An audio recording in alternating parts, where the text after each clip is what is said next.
Hello and welcome. We're delighted to have you join us.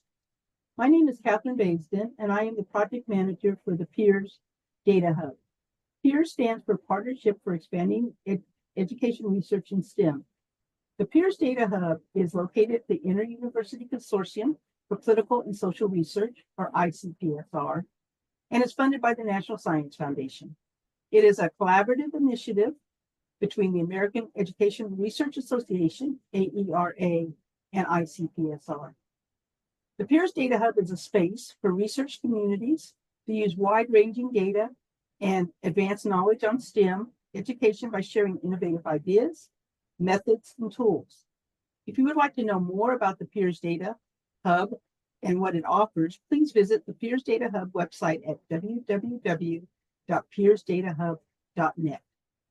Today, Dr. Warner will be sharing information about the repurposing of the National Longitudinal Study of the high school class NLS72 and high school and beyond cohort studies that are used for their education studies for healthy aging research, or EdSHARe project. Dr. Warren is a sociologist and a demographer, and is professor of sociology and director of the Institute for Social Research and Data Innovation at the University of Minnesota. Recently inducted in the National Academy of Education, his research investigates how inequalities in education, health, and cognitive outcomes emerge over the life course. Dr. Warren co-leads midlife follow-up surveys for the HSB and the NLS72 cohorts, focusing on social, economic, and biological factors affecting later life health and cognition.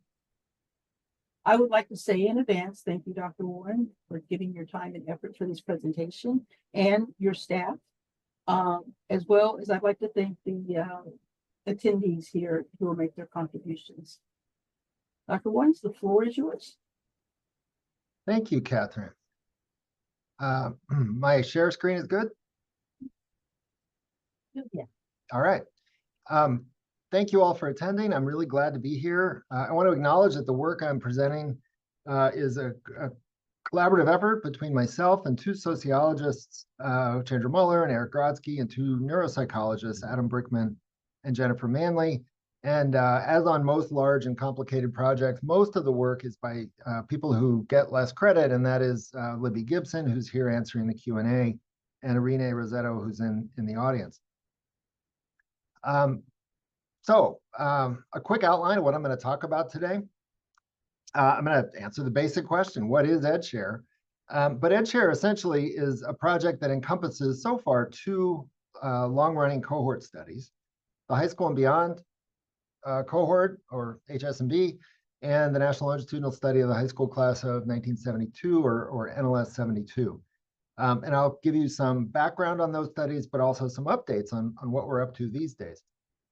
I'll then share some basic empirical findings by our research team. I will tell you how to get the data from high school and beyond, and soon from NLS72.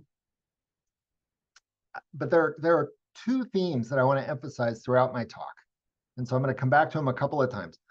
One is, even though I'm going to share some empirical findings that we've created, these are data for the entire research community to have and use. Our job is to produce great data for people like you to use.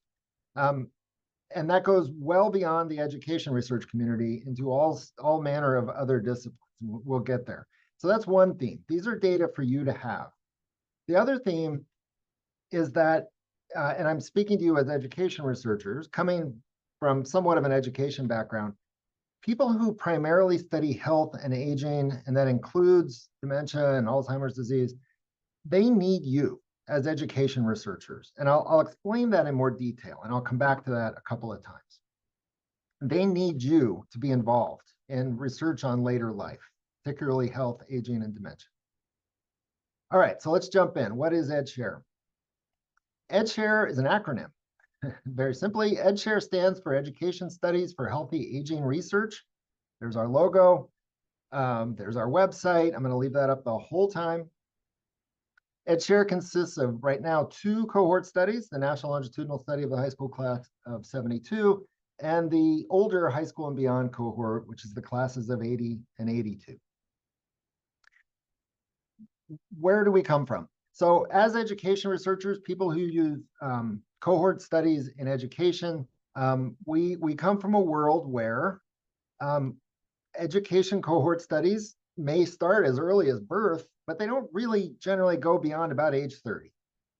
So as an education researcher, I've often faced a situation where I know a ton about people's first third of their lives and nothing about what comes after that.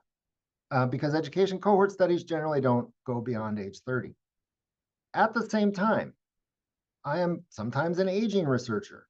In the aging world, or the later life health world, it's the exact opposite problem. They have wonderful cohort studies that follow people, but they don't start until about age 50. And what that means is you don't know anything before age 50, except a few things that can be measured retrospectively. That's a problem. Both are problems. They are opposite problems. The only really good idea the EdSHARe research team has had is to try to combine those worlds, to take education cohort studies and follow them through late life to essentially solve both problems. That's what we're doing. EdSHARe is a project to follow education cohort studies into late life. So to understand why this is interesting, I want to take you back historically in time to give you a sense of where these studies came from and why they might be interesting now for aging researchers. So I take you back to the mid-1950s. The Supreme Court ends legal segregation in 1954 with Brown versus the Board of Education. Sputnik is launched 3 years later. Both of these have transformative effects on American education. Partly in result of that, Project Talent is launched in 1960, which was the first major national study of education, sampling about 400,000 young people in America. Soon after that, the Civil Rights Act, the Education Act of 1965, they're being signed by Lyndon Johnson. And then the beginnings of really high quality research on American education. The late 1950s to 1960s were a time of massive investment in education for geopolitical purposes, for economic purposes, for purposes of eradicating inequality. This is a time of a great deal of interest and investment in education. Coming out of that, the U.S. Department of Education, in what is now called the Institute of Education Sciences and what is now called the National Center for Education Statistics, launched a series of cohort studies. The earliest for the high school ages was the National Longitudinal Study of the high school class in 1972. The figure here shows years on the horizontal axis and grade levels on the vertical axis. Each dot represents a time when the NLS72 cohort was contacted. So they were first interviewed in 12th grade, they were interviewed every couple of years, and then less often through 1986. Each survey was intensive, gathering a ton of information about the students' lives, their families, their aspirations, their education. Initially, these were in-school surveys. They're supplemented with information from school administrators and other people in students' lives. They're also supplemented with secondary and post-secondary transcripts, which provide, of course, a wealth of information. It isn't too much of a hyperbole to say we know everything about these people's early lives. We know a great deal about these people's early lives for sure. NCES, many of you probably know, then did this again every decade or so. Sometimes the grade level that the studies began at was a little bit earlier. Sometimes they didn't follow them quite so long. But by design, these are comparable cohort studies. They use similar sampling methods. The achievement tests are quite extensive, but they're designed to be comparable across cohorts. There are some differences, but these are studies that are designed to be used together. One thing they all have in common, though, is that they end by about age 30-ish, sometimes earlier. So we don't know, as I said before, much about what happened to these people after they were done being very young adults. So let me change the vertical axis. So in order to extend time. NLS72 will re-interview these folks in about 3 months, starting in March, about 53 years after they left 12th grade. High School and Beyond has re-interviewed members of those two cohorts. High School and Beyond had two cohorts, a sophomore cohort and a senior cohort, sophomores and seniors in 1980. They were interviewed about 33 years after they left school, and then most recently in 2021, about 40 years after, and we'll, funding willing, re-interview them again in a couple of years. That's EdSHARe. So throughout this talk, I got copies of the questions that you posed when you registered for the webinar, and I'm going to address a few of them on the fly.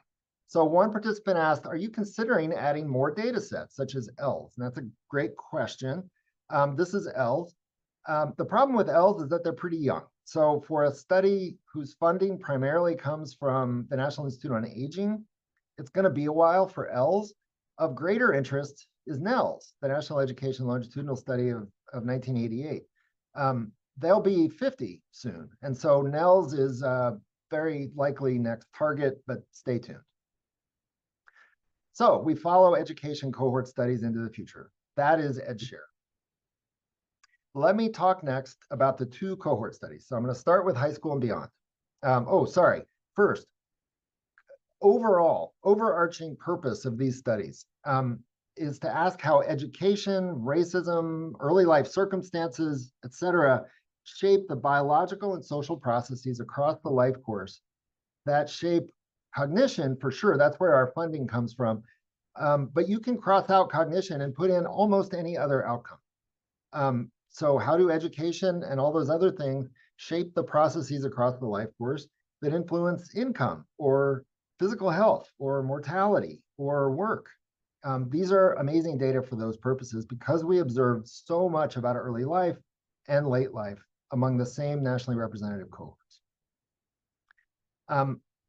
A corollary of that fundamental question is to ask whether we can modify early life, especially education, in a way to reduce the incidence of and inequalities in insert problem here, whether it's cognitive impairment, cardiovascular disease, poverty, inequality, etc.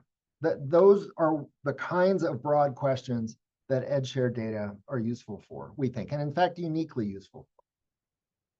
So that's what EdSHARe is. Let me give you some more detail about the two cohorts, High School and Beyond and NLS72. Starting with High School and Beyond. So the horizontal axis here is time. I report the year in which the participants participated and the age they would have been. Remember, High School and Beyond has two cohorts, a sophomore and a senior cohort. High School and Beyond began with about 60,000 randomly selected kids who were selected from among a little over 1,000 randomly selected public and private high schools. So the level 1 sampling unit was high schools. Within each high school, about 60 children were sampled from among sophomores and seniors. They received extensive interviews, cognitive achievement, achievement test scores in various subjects, interviews with parents, teachers, school administrators. They were followed up, not all of them. A random sample of about 26,830 were followed up.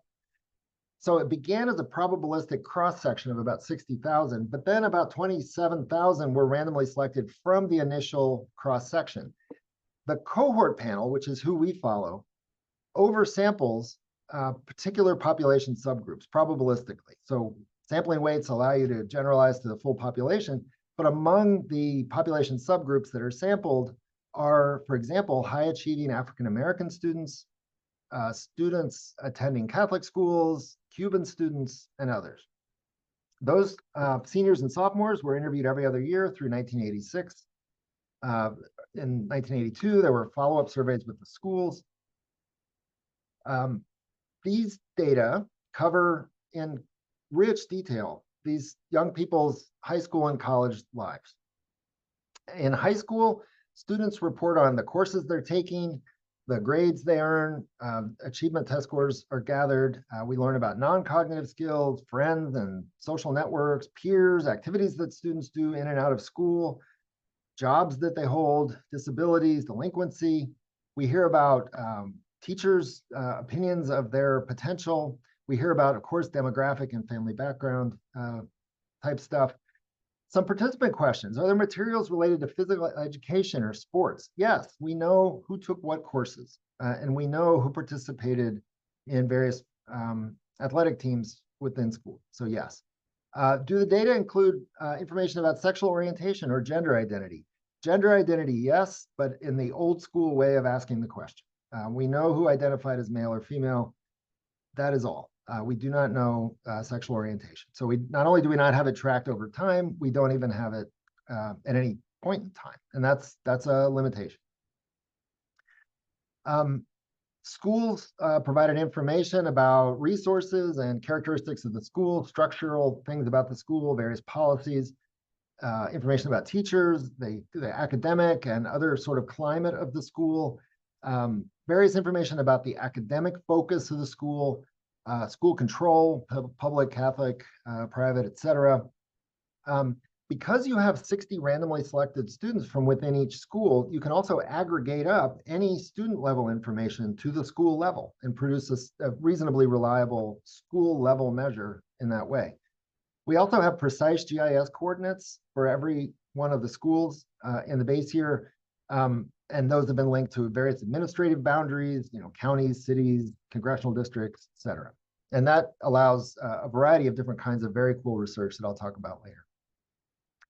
And at the post-secondary level, we have information about all kinds of activities that the students did, courses, degrees, characteristics of the school itself, and the spatial location of those post-secondary institutions. Sophomores were followed up again in 1992. All of the high school and beyond surveys in the early days had, by modern standards, extraordinarily high response rates, north of 85%. It's unheard of nowadays, but that's a strength of high school and beyond, and NLS72 for that matter. What the education literatures on things like listed here, the racial achievement gap, gender and STEM, social capital, private school effects, tracking, and lots more, were born out of high school and beyond. High school and beyond was a seminal data resource for studying these and many other issues. And then it went dormant. That was it for high school and beyond until we went back to them at about age 50 in 2014, 2015. We attempted to recontact all 26,830 sample members. Of course, some of them were deceased. We administered surveys and linked to administrative records. The surveys got about a 62% response rate, which is pretty reasonable by modern standards.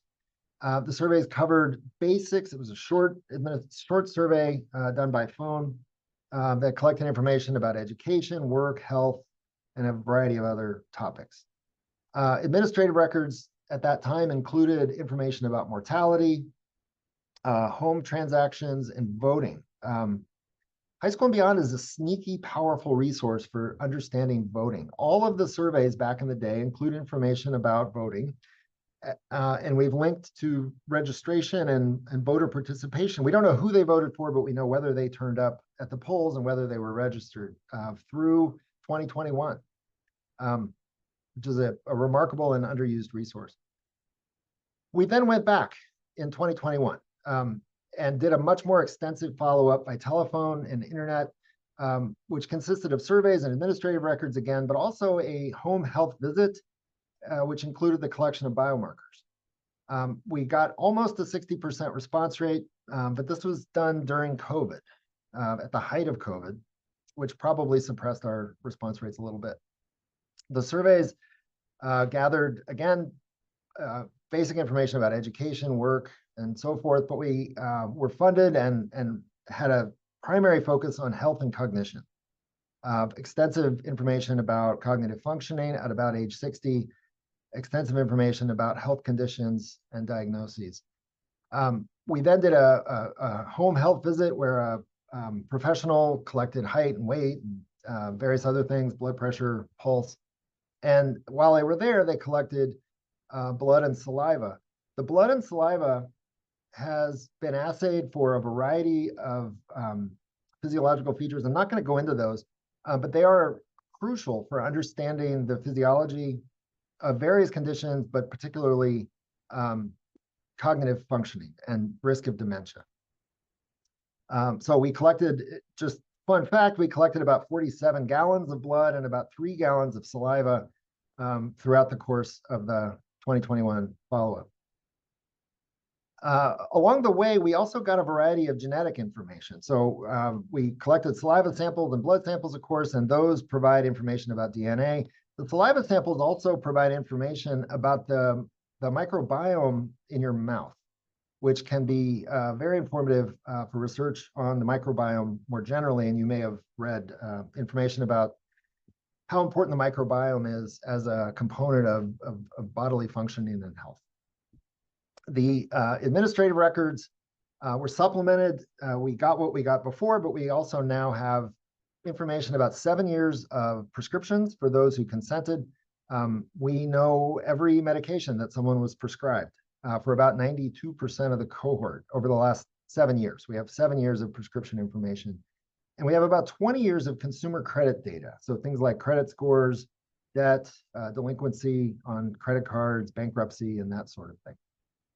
And more. I don't have time to go into all of it, but those are the highlights. Participant question: what's the impact of study abroad on civic engagement and democratic participation among high school graduates? I don't know. That's a great research question, and you could answer it with these data. There is information, I believe, from the post-secondary surveys about study abroad, perhaps in high school, and certainly if you measure democratic participation using voting, this is a great resource for that. 2021 high school and beyond data will be available early next year, possibly even in December, but early next year for sure. Now is, and I'm going to highlight this a couple of times, now is the time to begin the process of getting access if you are at all interested. I'll come back to that. Let me introduce you quickly to NLS72. We go back in time 7 years, similar setup, only high school seniors are sampled from within randomly selected high schools. They are interviewed a little bit more frequently through 1986. So they are now 14 years beyond high school or beyond 12th grade. There's about 14,500 of them who are followed over time. And those are the people that we continue to pursue. The 2025 assessment, which will begin in March, we've done pilot work, but the full data collection will begin in March, is more extensive.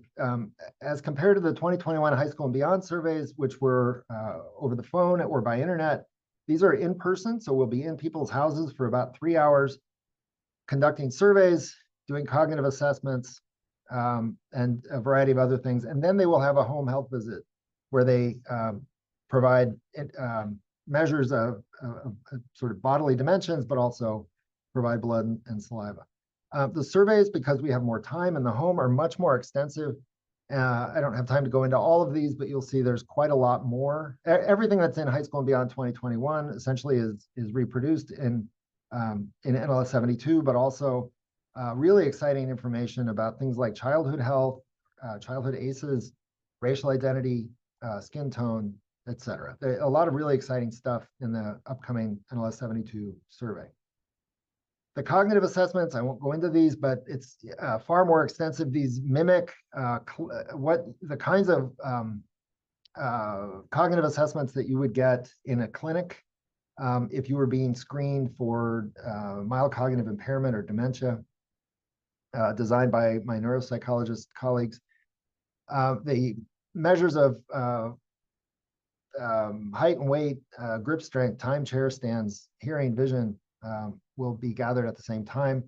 And then they'll do a home health visit where they will provide blood and saliva. We will do all the kinds of assays that we did for high school and beyond. About 500 folks will be taken into MRI machines where we'll get MRI data. There's never been a nationally representative MRI study of older people. MRIs are closer to the gold standard for diagnosing these sorts of things. So that's really exciting. The only gold standard way to diagnose dementia is to take apart someone's brain. And I don't think any survey sample members are going to consent to that right now. The administrative record linkages are as extensive for NLS72. Again, these are designed to be comparable surveys, and so a lot of the measurement is consistent across. As with high school and beyond, NLS72 is designed to ask how early life stuff, especially education, shapes the biological and social processes across people's lives that affect fill in the blank outcome in late adulthood. And to try to understand how we can modify early life, especially education, in a way to improve people's lives and reduce inequalities in late life. Why do 2 cohorts? Or potentially someday 3? Well, for one thing, these are designed to be working together. These are 2 cohort studies that are designed to be used together. Their sampling frames, their survey content, administrative record linkages, biomarkers are designed to be used together. They are designed to be comparable. These are strategic ages. You can see signs of impending trouble with cognition, but also all kinds of other health problems in the body before people are symptomatic. There are blood biomarkers that are highly predictive of you are in trouble for cognition down the road. 50 or 60 is a really good time to start a cohort study of later life aging, health, cognition. But the NLS72 cohort is a little bit further along. So they are strategically 2 different ages, about a decade apart, but they are also distinct historical contexts. If you think about what life was like when these young people were going through school, or what the economy has been like for them through their careers, these are really interesting, distinct, historically distinct cohorts. So 2 cohorts is very interesting. 3 would be even more interesting. So these 2 cohort studies, large. I gave you the approximate sample sizes, but we're talking tens of thousands. They are both nationally representative. They both probabilistically overrepresent key subgroups.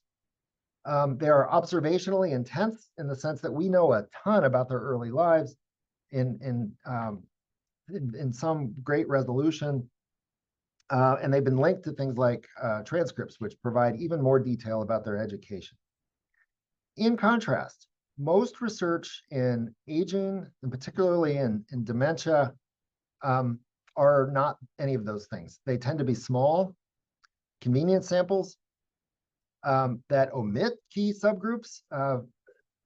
In aging and particularly dementia research, it's not uncommon to have 70% of your sample be female and 95% of them to be white.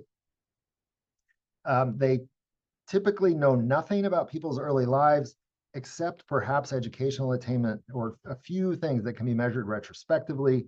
Certainly, they've not been linked to things like transcripts, and they, as I said, typically start at about age 50, which means you have to either assume that nothing that happens before age 50 matters, or that it can be measured retrospectively. So we think these are all exciting improvements on state-of-the-art for aging research going forward. A few empirical findings by our team. Before I go here, though, I need to orient you to the world of aging research. So here are, forgive the cartoons, you could call it a DAG, you could call it a path diagram, you can call it a conceptual model. People in the aging and ADRD space, the Alzheimer's dementia space, they would know and agree that education shapes later life cognitive functioning and dementia risk. But this is how complicated their model gets. That's all it includes. Their concept is education. They know they want to measure education, and they measure it with degree attainment, period. That is it. They know if they bother to study education at all, they know degree attainment, and that is all. That characterizes social epidemiology, neuropsychology, and all other health fields. Sometimes they think about the mechanisms that might link degree attainment to those outcomes, but they do not unpack education beyond that. Of course, this audience and us as education researchers take degree attainment to actually be the end of a process, of a complicated, lifelong, multidimensional process. People, I'm sure in the audience, study some of the things I'm about to talk about. So we know that degree attainment is shaped by things like school performance, your grades, the courses you take, how well you do in those courses, And of course, academic achievement, how much you learn, how much you know. Those things are all shaped by the kinds of schools you go to, the quality, the characteristics of the educational environments in which you spend the majority of your adolescence, opportunities to learn, the characteristics of the schools that you attend, but also the peers that you study with. And of course, we know that all of those things are shaped by racism, where you live, socioeconomic origins, and more. All of that, I would submit, is what AERA studies. And as a sociologist of education, that is what sociologists of education do. But all of that is invisible, for the most part, so far, because they haven't had the data, to people who study later life aging and health. So what if we put it all together?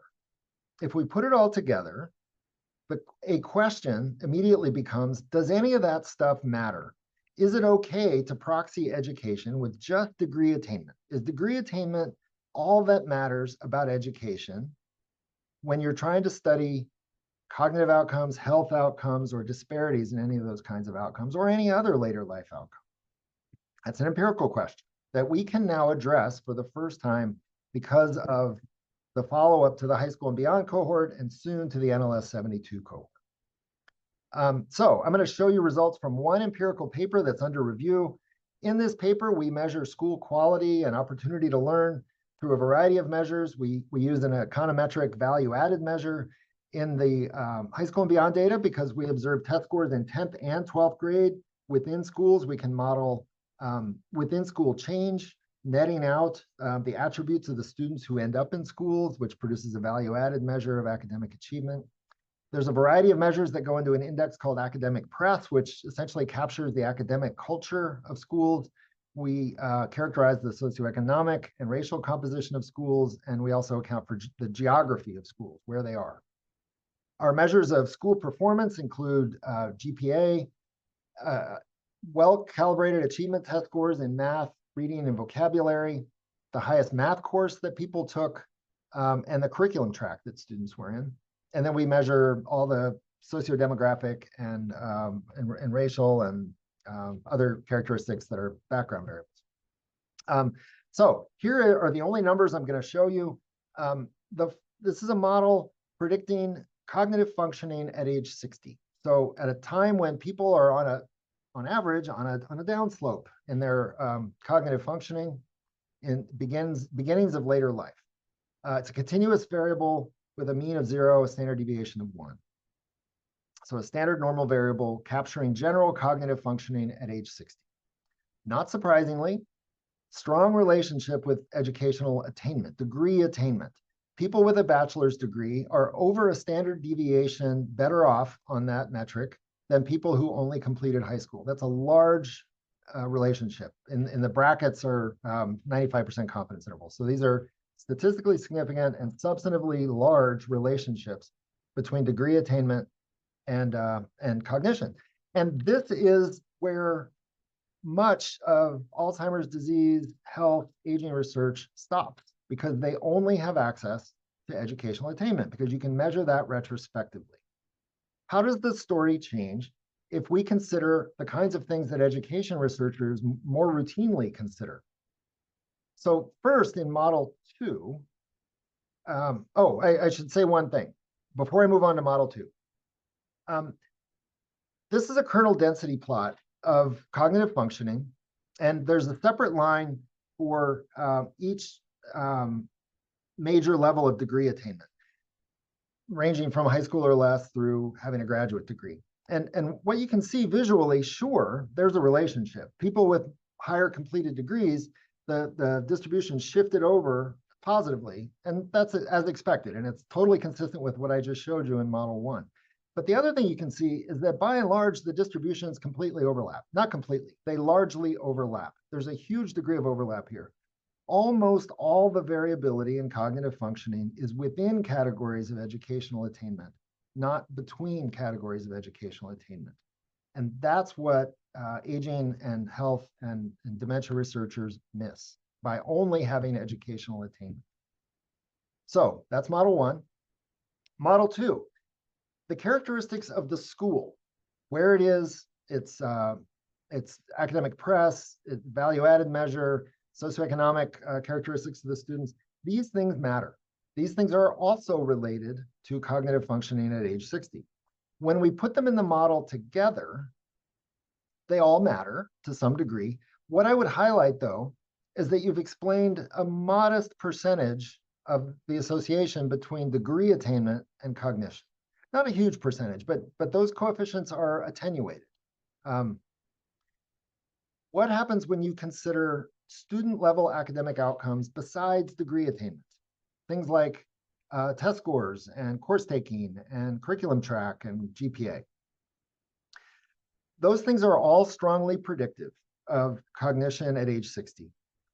The grades you get, the test scores you achieve, the courses you take, particularly in math, are all predictive of cognitive functioning decades later, even holding constant educational attainment. Even among people who complete the same degree, what you do in high school matters, or is at least strongly associated with cognitive functioning decades later.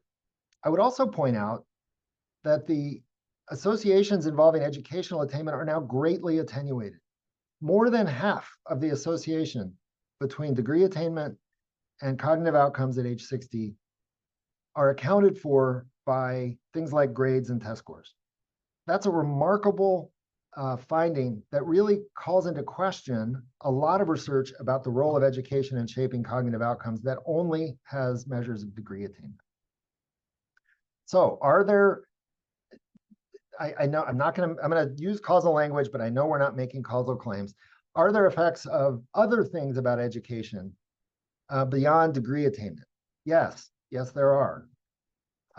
The upshot of this work, I'm summarizing a variety of papers that kind of make the same points. The upshot so far: degree attainment is the product of a complex multi-level process. You all know this as education researchers.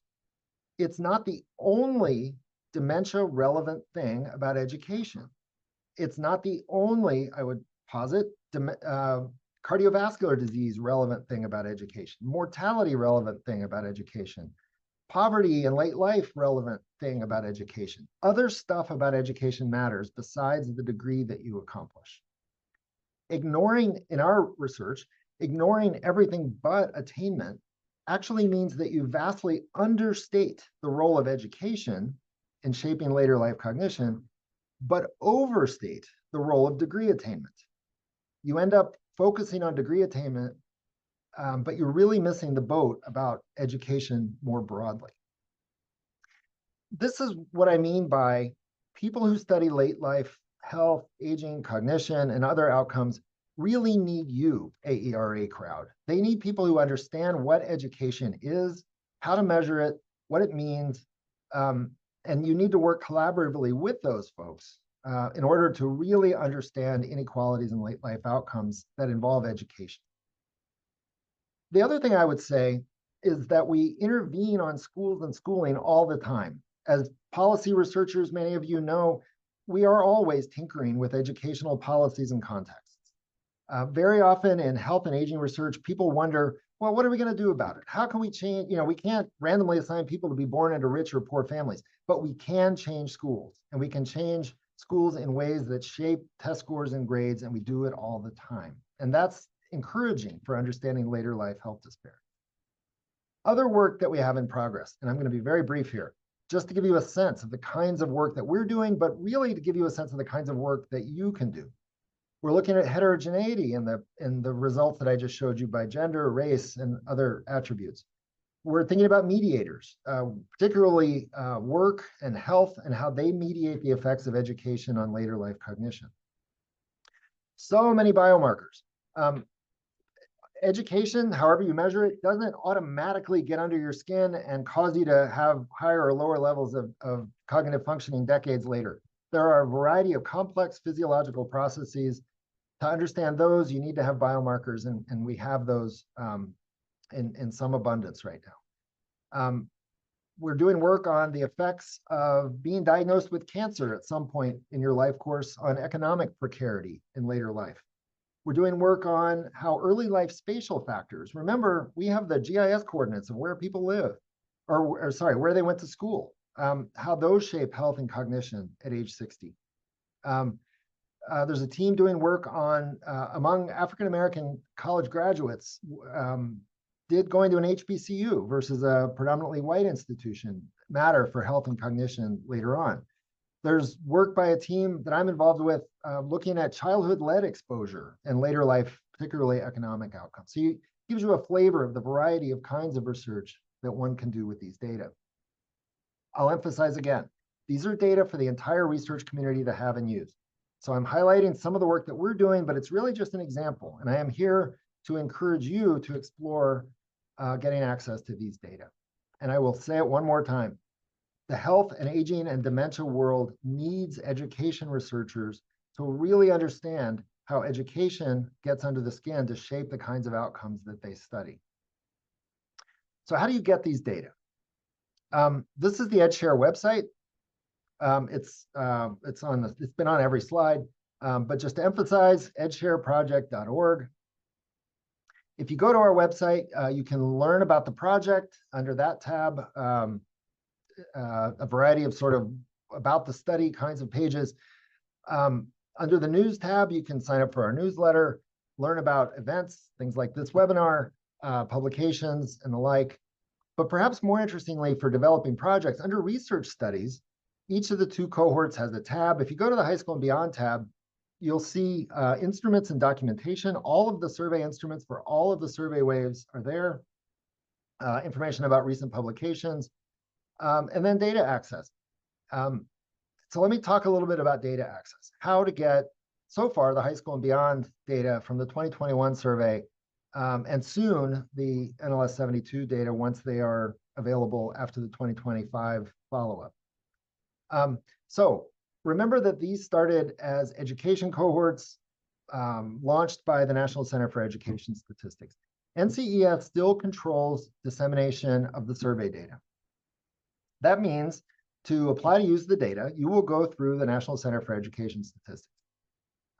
If you begin that process, everything from NCES is available through a restricted data license.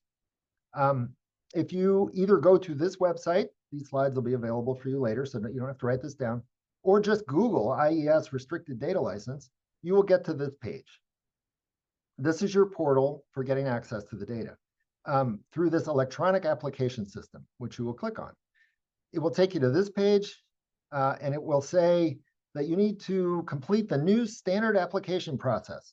In an effort to more efficiently run the federal government, it's now the case that for most agencies, to request restricted data, you go through the same portal. This means that to get education data, housing data, economic data, data from NASA, data from elsewhere in the federal government, you go through the same portal through one application process, which means that the questions that they ask you are obtuse. And I'll come back to that in a second. When you click on that portal, you'll be taken to a very nice looking web page. Search for High School and Beyond. Unless you're looking for satellite data or something from NASA, search for High School and Beyond. It'll take you so far to the 5th follow-up. Remember that I said that the 2021 data will be available early next year. So at that time, you will look for the 6th follow-up. But click on that. You can go to the 5th follow-up now, but if you want to hang out and wait for the 6th follow-up, great. You will click on Request Access, and then you'll be asked to fill out a standard application form that, as I said, is the same across the federal government, and that makes it really cumbersome. However, on our website under Data Access, we have mocked up a sample form that provides the minimally acceptable amount of information. It turns out that by working with the people who evaluate these forms, only certain items are actually read by the National Center for Education Statistics, who makes the decision. So you don't need, some items you need to be very detailed, some you can almost ignore. And so we've provided for you the minimally acceptable amount of information you need to provide. And this, we hope, will be extremely helpful in managing that application process. We also provide the criteria that NCES uses to evaluate those applications. We want to help you. It is in our interest to help you. So when you get into this process, if you have issues or questions or anything, please email us. The email address is all over the website and all over these slides, admin@edshareproject.org or info@edshareproject.org, and we will help you. We want you to develop projects using the new data. A couple of participant questions. Can you link census data and National Archives data? This is a person after my own heart. The answer is kind of. Certainly you can't do it. The question really is, can we do it and then make it available somehow? It would have to be available through the Federal Statistical Research Data Centers. We're thinking about that. That is an avenue that we're going to go in the future. But conceptually, yes, it's politically loaded right now, but we will get there. Can students use this data for dissertation or research projects? Yes. Students cannot get their own license, but the way it works is that they're faculty advisors. Some faculty advisor would need to apply for a license on the student's behalf. But yes, these are data that have been used. The early waves of high school and beyond have been used for hundreds of dissertations, and there's no reason that can't be true for the later waves as well. Or not just dissertations, but other research by students. I'm going to wrap up there, acknowledge our many different funders and supporters. EdShareProject.org, there's a QR code there. The other QR code is to a high school and beyond cohort profile. In epidemiology, they have these very nice papers that describe cohort studies. It's a very fact-rich and concise summary of the contents of the high school and beyond study and its design. So I refer you to that, and I will wrap up and take questions. Great, thanks so much, Rob. That was an incredibly informative talk about this data. So Libby is currently answering some questions in the chat. If folks have any other questions, please put them in there. This would be a great time to speak with the experts about this data. There was a question that was posed in the registration that I'm kind of curious about. They asked, how much are the study results globally generalizable? So to what degree do you think, HSB and NLS72 represent trends in education and health that would be relevant outside of the United States? Do you have any thoughts on that? They are nationally representative of the United States. I would hesitate to generalize to Canada. I would not generalize to any other country. I certainly would not generalize globally. Great, thank you. Then I had a question about, you mentioned the voting data and just, how useful that was.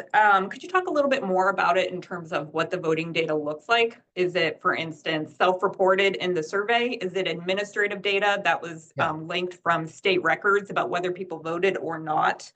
Is it retrospective? Does it cover local elections or only presidential, that type of information? At each survey wave through 1992, they were asked about the most recent federal election, congressional, presidential, by name. Let's see, 1986. That would have been Bill Clinton against, I can't come up with it.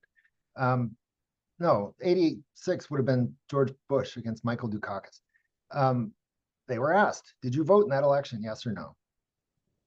So every survey wave that they were asked about the most recent election and whether they participated. After 1992, we have public record data on voter registration. If you register to vote in almost every state, that becomes public record. And also public record is whether you participated in the election. So we have that every 2 years. I can't remember the span of years. It's something like 20 years. So we know whether they registered and whether they participated. I'm not sure if we have party affiliation. I certainly know we do not know who people voted for. And so that's a pretty, I'm not a political scientist. I don't know what the alternative sources of data are, but I imagine this has to be a pretty good resource. Yeah, it definitely sounds so. Thank you. Lots of interest right now on democratic engagement, so that's very valuable. Yeah. Let's see, it looks like we have 2 questions from participants. Libby, did you want to pose those and answer those or see if Rob can answer them? Yeah, definitely. Rob, I'll throw these to you. So we have a question about the SAP form, and it's asking, after we fill out the form, can we just submit it by clicking on submit on the website or go to the IES website to submit? So the IES website takes you to the standard federal portal, and you submit everything through there. But we didn't realize initially, it all just gets routed to NCES. It looks like you're just sending it to a black box of the federal government, but it actually only gets read by NCES. So they ignore what they don't care about. And it's really only NCES's criteria that you're trying to meet, which is why we provide those. You don't do anything through our website. We provide resources to help you, but everything's done through the federal portal, which you can get to through the IES website. I will say NCES's laws or the governing legislation is such that the restricted use license has to be to people who work in the United States. So the license holder needs to be at a US based institution. There are ways to collaborate with folks if you're not, but you should know that if you are at a non-US institution, that's going to be an additional barrier. And Just say a note, I've been applying for this data, and that standard application form is incredibly challenging. I did not know that EdSHARe provides this resource, and I cannot tell you how useful that would have been. So all of you out there, all people listening, if you are thinking of applying for this data, absolutely go check out the resources they've put together. Yeah, it's so useful. And we I also actually want to developed it in collaboration with NCES. They were very kind and helped us come up with the minimal amount of information you need to provide. So helpful. And I also put in the chat, there is publicly available data that you can download from ICPSR for HSB and NLS72. It only covers the very early years. It does not cover the data that EdSHARe has produced. But I just want to let people know that if you're looking for just kind of, if you want to get a quick sense of what the early years of the data look like, at least in the publicly available versions, those are much more accessible than filling out, obviously, an application for restricted, data if you just want to get a kind of a quick view. So I put the links in the chat so folks can go there as well. Yep, that is a great suggestion as a way to begin to explore the early years. Know, however, that NCES does not update those files, and they haven't been updated in decades. So those are not the current versions at all. So errors and updates and things have not been made. But it's a great way to begin at least exploring a project. Yeah, thank you for sharing that resource, Allison. It's somewhat related to the data access questions too. So Rob, we have a question about do the access license follow researchers to different institutions, or would they need to reapply once they're at a new institution? Unfortunately, you'd need to reapply. A lot of the information is, it's like a grant where I think really technically the contract is between the university on your behalf and the federal government. So you would need to reapply. But keep your application forms. If you submit and it gets approved, you ought to be able to submit at your new institution and get approved, just changing the, your office number and your phone number and that kind of thing. And somewhat related as well, Rob, will folks need to reapply once the 2021 data is available? No, very good question. Once you have a license, that's the hard part. You can then amend your license very easily and just through the IES website. You don't need to go back through the federal government to say, oh, add some data or add a user. So every time I have a new student who wants to work on the project, I just click a few buttons. They have to fill out an affidavit, but that's it. Or I can just add a new data set. It's much easier to add a data set. So this is actually a reason to start now. Request all high school and beyond data or all NLS72 data in your application. And then later, and if hopefully any day, certainly early next year, go back and add the 2021 high school and beyond data. That'll get you all the data through 2014-15 now, and then you can easily add 2021 later. Great, thanks, Rob. That's like a 2-week process. Very simple. Not that bad for the government. We're moving along pretty quickly then. So then let's see. Maybe we have time for a couple more questions. The next one I see is about the mortality data. It's just wondering what types of mortality data we have and if we have any administrative data on incarceration. Great questions. So throughout the history of the study, we've linked to the National Death Index. So we have NDI data on timing and cause of death. They make us a little bit perturbed the dates of death. We can't report the exact day that people died, but we can report the age they were when they died. We can't report the most detail about cause of death, but they're still extremely detailed. So you can know who died in a car accident, but you can't know if they were a driver or a passenger, for example. It's that level of detail that we have to suppress. Oh, and then incarceration, we know nothing, and that's a weakness. And one that we've thought about rectifying. The problem is that the public records are all at the state level, by and large. So it would be not just one administrative record linkage, it would be 51. So that's a weakness. Okay, well, thank you, Rob. Yeah. Let me see, we've got just a couple more minutes, maybe 90 seconds. So I think one more potentially quick question related to the data access is, if I get access to the data, could I work with students that are not US citizens? I don't know. Mhm. I would hesitate to answer that. Oh, if they're in the US, for sure. I have students who are not US citizens. Yes, it's about residency more so than citizenship. It's about where you Okay. are. Got it. Okay, thanks, Rob. So let me just see, it looks like, oh, someone was looking for the place to register for the data access, but that wouldn't be on the EdSHARe website. It would be through. Right.